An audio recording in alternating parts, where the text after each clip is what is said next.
Wie wil in dollars verdien en wie weet nog nie hoe om dit te doen nie? Sit vir my nommer 1 in die comment asseblief, laat ek sien. Wie weet nog nie hoe om in dollars te verdien nie en wie wil bitter graag in dollars verdien?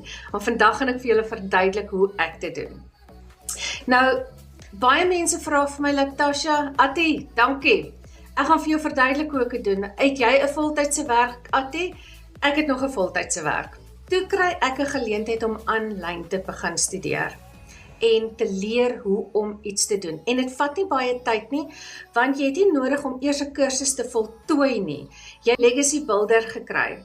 Nou, daar's baie kursusse daar buite. Jy kan enige iets gaan doen wat jy wil. Elke mens kies nou maar wat hulle wil. Nou, wat vir my aangetrek het na die Legacy Builders toe, was die feit dat dit interaktief is en dat dit video-based is. Want kyk hierso, die laaste ding wat ek ook, en ek is nie 'n tech mens nie, ek nou met die Legacy Builder kry jy alles klaar.